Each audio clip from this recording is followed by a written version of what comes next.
Odgovori na vprašanja in pobude članov občinskega sveta iz 19. seje. 4.2 Poročilo o projektih sanacije. Darja Javornik. Opozorila je na cesto do Prunarjeve Lipe, kjer je ovinek preozek za večja traktorska ali tovorna vozila. Trenutno je cesta še v izgradnji in bi se lahko primerno razširila. Odgovor. Radi ceste pri Prunarjevi Lipi je že zdaj več kot preširok za kategorizacijo te ceste, zato je skoraj neverjetno, da bi na tem odseku prišlo do težav z izvozi v ovinku.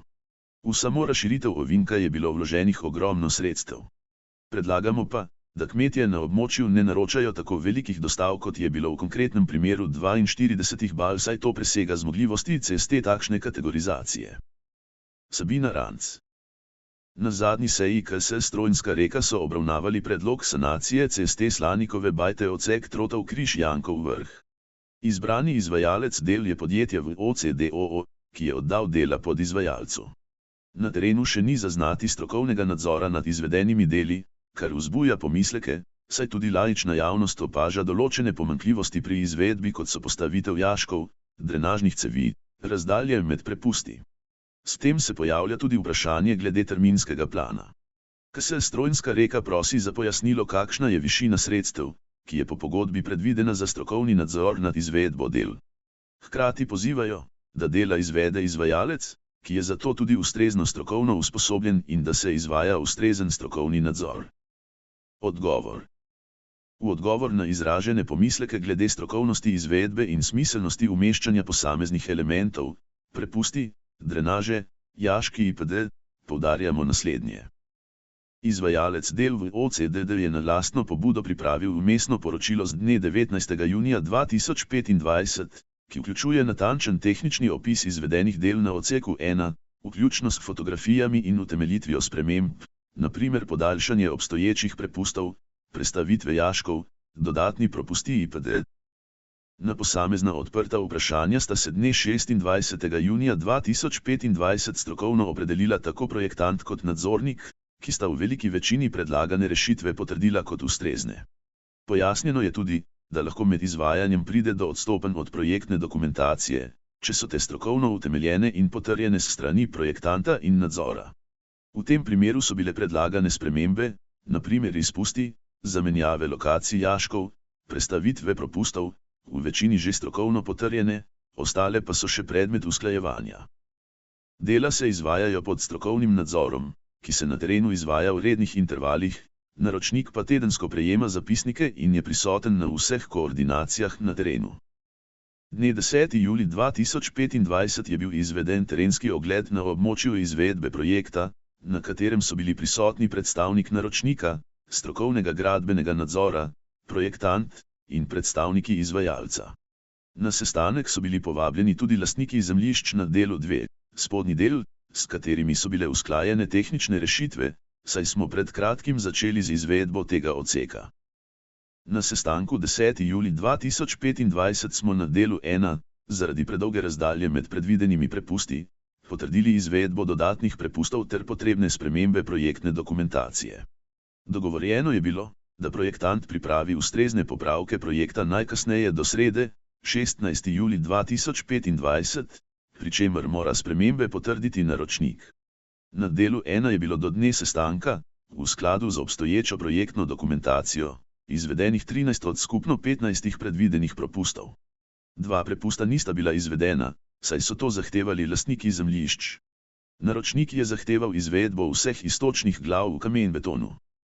Dela na projektu potekajo po terminskem načrtu, ki sta ga potrdila nadzornik in naročnik.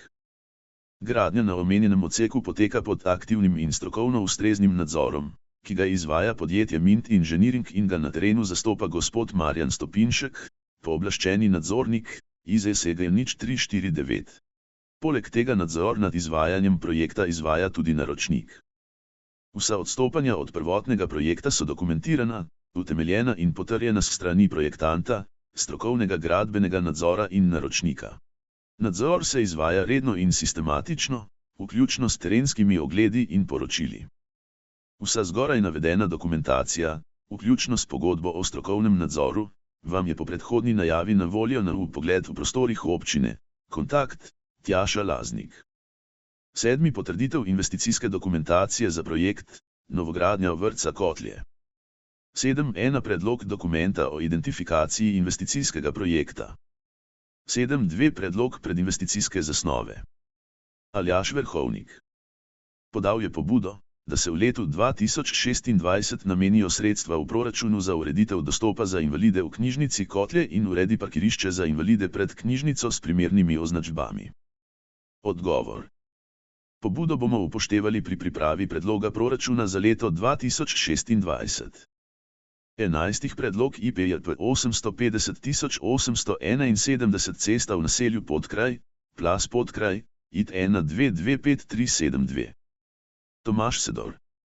Glede na to, da so bile v preteklih mesecih težave z oskrbo s pitno vodo na območju Podkraja, predlaga, da se na to območje umesti tudi vodovod. S tem bi imeli rezervo v primeru, da bi na tem območju zmanjkalo vode. Odgovor. Pobuda za umestitev vodovoda na območje Podkraja je pomembna in jo bomo evidentirali kot predlog za pripravo proračuna. V sklopu postopka sprejemanja proračuna jo bo obravnaval občinski svet. 16. Predlog pravilnika o sofinanciranju dejavnosti društev na področju kmetijstva. Sabina Ranc podala je vprašanje, ali bodo pri točkovanju upoštevane že izvedene aktivnosti, vkolikor jih bo društvo v prijavi navedlo. Podala je še pobudo, da se zaradi izrazitih sušnih obdobij v prihodnjih proračunih poveča obseg sredstev ter v pravilnik vključi tudi možnost financiranja ukrepov za posamezna kmetijska gospodarstva. Odgovor. Pri točkovanju se bodo upoštevale aktivnosti, ki so že bile ali bodo izvedene v letu 2025. Pobudo glede povečanja sredstev bomo upoštevali pri pripravi predloga proračuna za leto 2026. Pobude in vprašanja. Vprašanje pobuda 22261137. Nevenka Šimenc. Vprašanje pobuda številka 1. Na Stražišču, Razdevšek Hedvika, že 2 leti traja ureditev oskrbe s pitno vodo. Nimajo priključka za vodo. Naj se preveri, kje so na tem področju zadržki, da se to še do sedaj ni uredilo. Odgovor. Vprašanje smo posredovali upravljavcu, odgovor bomo svetnici posredovali, ko ga bomo prejeli. Vprašanje pobuda številka 2. Omenila je nakup stanovanjske hiše v naselju Janeče, ki je sedaj v lasti Društva muslimanov Koroške. Na to temo je že potekal sestanek pri županu, kjer je župan predlagal organizacijo srečanja oziroma sestanka s predstavniki navedenega društva, z namenom, da predstavijo svoje dejavnosti, ki jih imajo namen izvajati v stanovanjski hiši. Namembnost objekta je stanovanjska in je v strogem stanovanjskem naselju ni možno spreminjati v drug namen. O tem so pisale tudi Koroške novice. Dala je pobudo, da se čim prej organizira sestanek s predstavniki društva, da pojasnijo svoj namen oziroma dejavnosti, ki jih bodo izvajali v kupljenem objektu. Odgovor.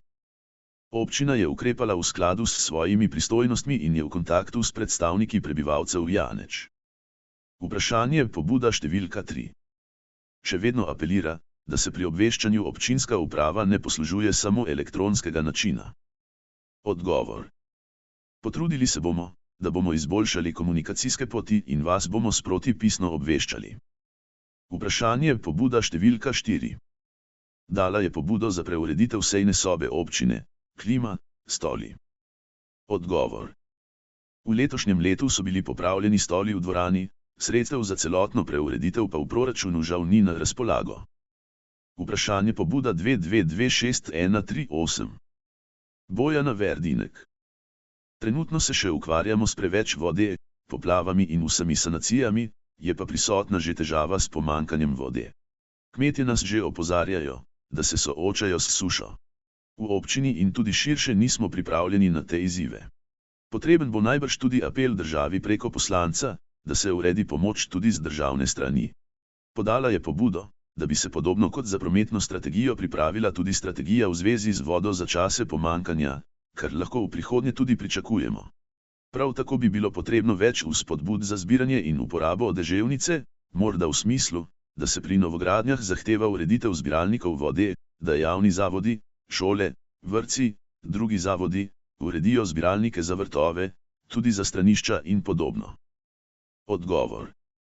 Občina se zaveda izzivov, povezanih tako s poplavami kot tudi s sušo in pomanjkanjem vode.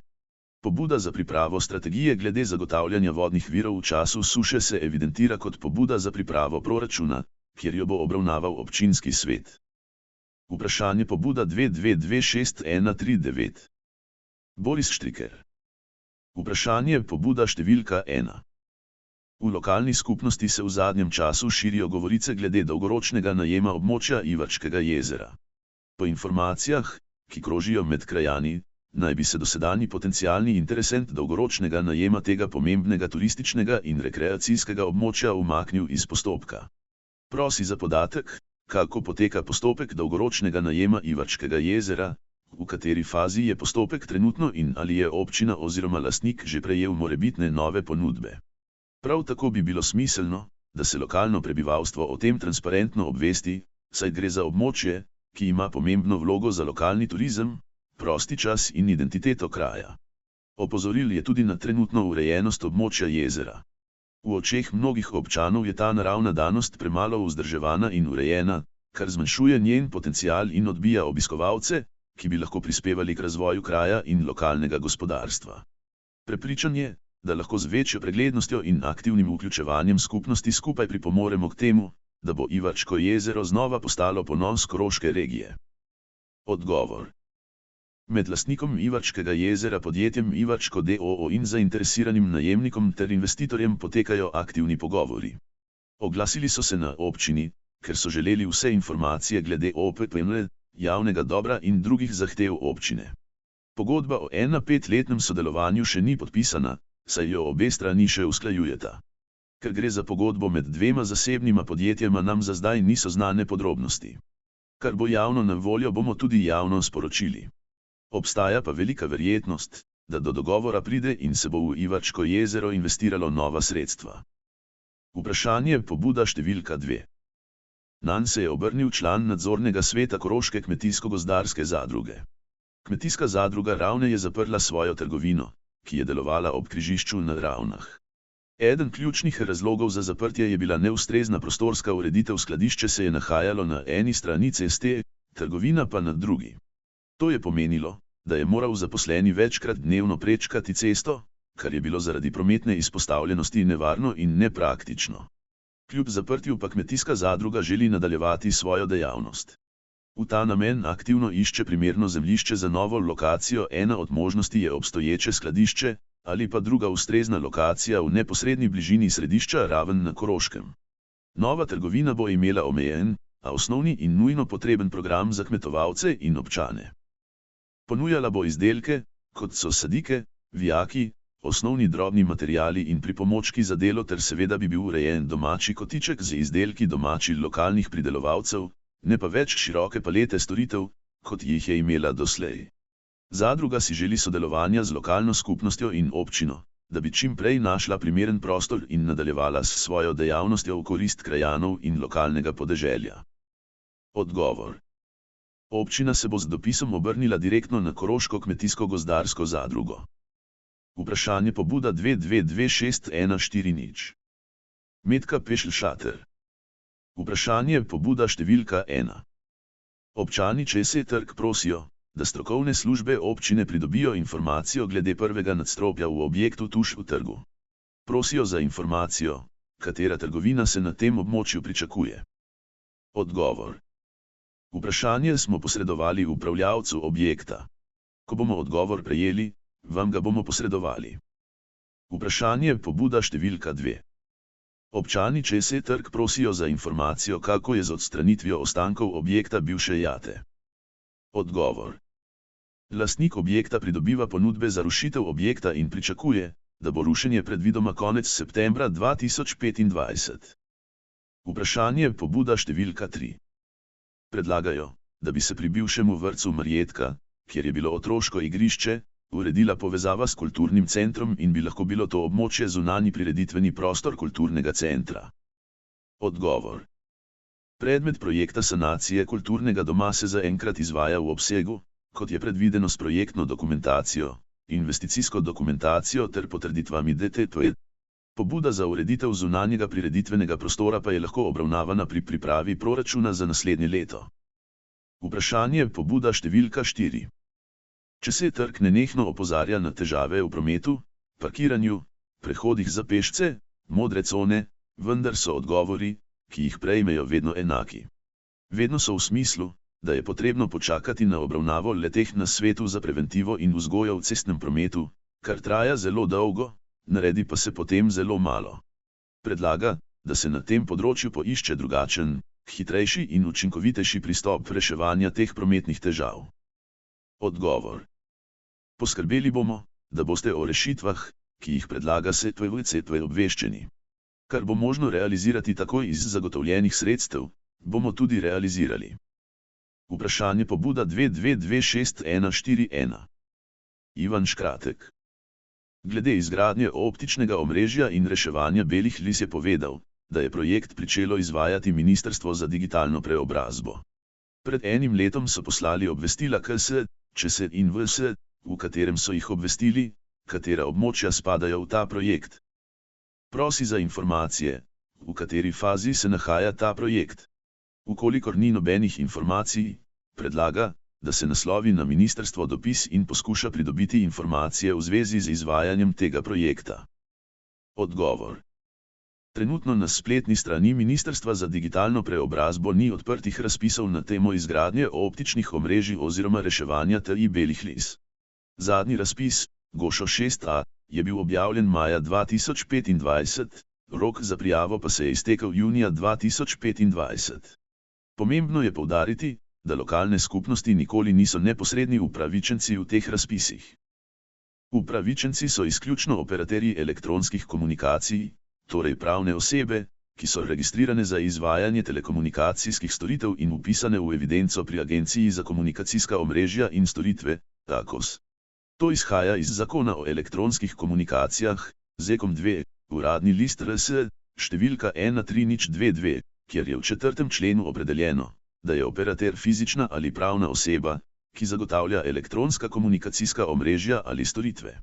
V 10. členu zakon nadalje določa, da lahko lokalne skupnosti sodelujejo le v podporni vlogi, na primer z umeščanjem v prostor, obveščanjem prebivalcev in pridobivanjem soglasij, niso pa upravljavci omrežij.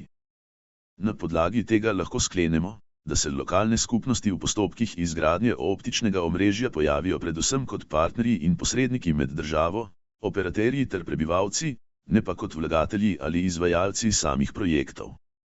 Ukoliko imate o navedenem projektu podrobnejše informacije, vljudno prosimo, da nas o tem obvestite. Vprašanje pobuda 22264142. Franc Breznik. Vprašanje pobuda številka 1. Pojavljajo se govorice o zaprtju trgovine Mercator v Kotljah. Podal je pobudo, da strokovne službe občine pridobijo uradni odgovor podjetja Mercator v zvezi s tem. Odgovor. Na podlagi pisnega odgovora s strani poslovnega sistema Mercator d.o.o., zaprtje trgovine Mercator v Kotljah ni predvideno. Vprašanje pobuda številka 2.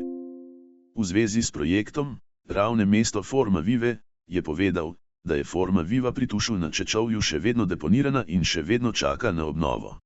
Prosil je za pojasnilo, v kakšnem času se lahko pričakuje izvedba obnove navedene Forma Vive. Odgovor. Skulptura japonskega kiparja Youd, ki je nastala na Ravenskem simpoziju leta 1964, je od leta 2018 zaradi ogrožajočega stanja, tudi za mimoidoče, deponirana v obrtni coni v Dobji vasi in odtlej uvrščena na seznam prioritetnih obnov skulptur FVR, ki ga vodimo v muzeju in soglasno izvajamo z občino Ravne na Koroškem ter z ZVKDOE Maribor. Zaradi kompleksnosti materiala in posameznih delov je proces restavriranja v dotičnem primeru ocenjen kot zelo zahteven, ne le v tehničnem, pač pa tudi v finančnem oziru. V ta namen smo v letošnjem letu s strokovnjaki Mariborske enote Zavoda za kulturno dediščino zavzeli stališče, da se k obnovi Oddove skulpture pristopi projektno, torej medinstitucionalno in interdisciplinarno. Podobno pot so ubrali kolegi v Kostanjevici na Krki in v sodelovanju z Restavratorskim centrom Slovenije uspešno izvedli restavriranje ene od zahtevnejših skulptur tamkajšnje Forme Vive. Naš naslednji korak je torej vzpostavitev projektnega medinstitucionalnega sodelovanja, pri čemer se nadejamo najustreznejše strokovne obravnave skulpture in povrnitve v prvotno stanje ter na staro lokacijo. V Koroškem pokrajinskem muzeju se zavedamo dolgotrajnosti umanjkanja skulpture in prosimo za nadaljnjo potrpežljivost.